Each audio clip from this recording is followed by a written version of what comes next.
Now, it tells you that upon his head the name of blasphemy. Blasphemy. In other words, he told you blaspheming the Lord means that he was going to take away the law of the everlasting covenant God made with Abraham. The United States was going to rip that from them and democratize them. Give them a law of democracy. In other words, he's going to rule God's peoples as if he created him. This was blaspheming against God, who disrespected God, who created and made all things. This was one of the biggest sins that cannot be forgiven for man. When your soldiers go there thinking they fighting for a cause to defend their country, they got to make a difference between right and wrong. They got to make a difference between holy and unholy, godliness and ungodliness. There's no way in their right mind had they understand the law of God and the integrity in their heart was set and fixed on his salvation.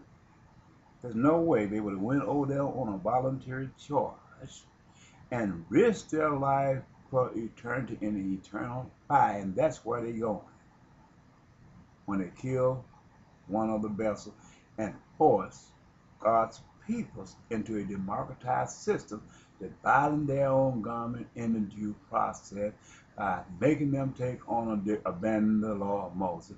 I can't tell you this any plainer than this. You check your record.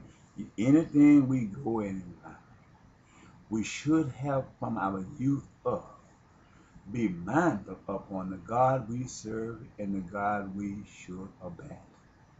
This should have been our first priority when we left the house of our mothers and fathers, looking for a sense of direction before we became lawyers, doctors, and any establishment upon the face of the earth. Our priorities should have been what God we was going to live by and what God we were going to die by, what God we was going to serve, and what God we was going to abandon. Because if you go out and do the wrong thing and defile your garment, there's no excuse for being ignorant unto the facts.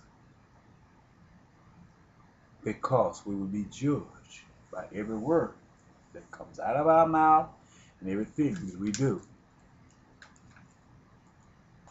with our hands and our feet.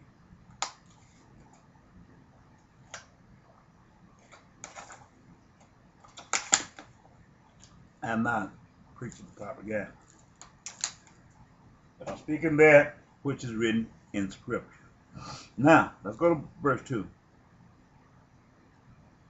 And the beast which I saw was like unto a leopard. In other words, he's giving you an identification of this person. The United States is a leopard. It's similar to as a leopard. Because the leopard is a creature of many spots, but none are exactly the same size.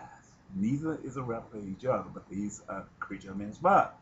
So is the chemical makeup of the human habitat of the United States of America. They are similar to the spots thereof of a leopard. They're all form, shapes, and sizes, but they come from many peoples and many nations upon this earth who make up the population count of the United States of America. So this is the leopard he's talking about. So he's telling you this is the United States of America who have the characteristics of the leopard. And his feet were as the feet of a bear. A bear is a symbol, is a leopard here. Same as the United States. Feet as the feet of a bear. A bear is a beast that feeds by the water. So the feet was the ships. This was what sustained. The warship is what was carrying this leopard. As warship, this is one of the military hardware we was spoken of in Daniel chapter too by the flesh was part iron and part clay. This is one of them. And then aircrafts is going to be another. And then the vehicles, this is what God was telling. He's showing you his knowledge was surpassed man so far until he had right to us through signs and symbols. Now, and his feet were like the feet of a bear. This is the warships. And his mouth, the mouth of a lion. In other words, the weapon that comes from that bear, which is the military aircraft, these are aircraft carriers, and the shells that come from this thing, devour and break in pieces the same as the lion that came up through the Mediterranean Sea. And his mouth was the mouth of a lion. And the dragon gave him his strength. The dragon was a nuclear weapon having nuclear capability. The dragon is a creature, a fire-breathing creature that need no fuel. So that's what it symbolized. So by him saying the dragon gave him his strength, this was the weapons of perdition that came out of the spirit down beneath the earth. They created and manufactured weapons of fire. The leopard, which is the commander-in-chief of the United States of America and their fighting forces, is going to use that dragon against God's people. Can't make it no plan there. He gave him his seed. In other words, he gave him his power of Adam and great authority. And I saw one of his heads as it was wounded to death, and his deadly wound was healed, and all the world wondering after the beast. Wondered after the beast. Okay, his deadly wound was Ku Klux Klan, racism, SSS. Anything that was ungodly that served the works of their home, even the black drug dealers. All these people was going to unite themselves together under the umbrella of the CIA.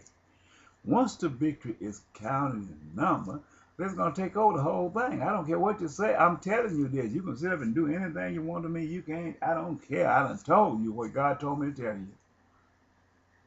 But when that day come and you rake up your face and lift up your face in judgment and see these things come to pass, which I told him, these are not my words. He told me, thus said the Lord. I'm telling you, thus said the Lord. You're going to look for a prophet and you ain't going to find him. Because through your own ignorance and your own self-will, you're going to defy your own conscience. The time to look for a revelation is now. You can't sit back and be guided by your own faith if you was having a slacking faith. You can't look at a preacher because of the image of the faith and where he comes from. You got to understand the man that God sent before you and the man that speaks the truth to you. You cannot continue to dominate and devour the righteous. Right now, the Antichrist don't even have power. But as soon as you get to killing them people over there and bring the curse upon you, God is going to give him the power to destroy everybody in the neighborhood who don't take on the Lord and who don't curse God. This is what God is telling. And these are the wicked ones. You see this in Blackwater. You see it in the drug dealers that comes around you, and you see it in the police departments where they sit in by day. They is the best people in the world in many places. But in the night time, when night comes, they fall in, they defile, and they deceive you through a way of the mythology. I said this because that's what they did when they had me behind that house in 1999 when they was going to get ready to take my life. I saw it with my own eyes. So you can't tell me they don't do these things. But God pulled his hand off, man. Okay. Now, everybody worship the dragon. They sitting talking about Abdinajad. He worshiping the dragon. They saying he using nuclear weapon for ambition, civil ambition. But everybody want a nuclear weapon now. This is the dragon that gave him the strength. He telling you all of this is true in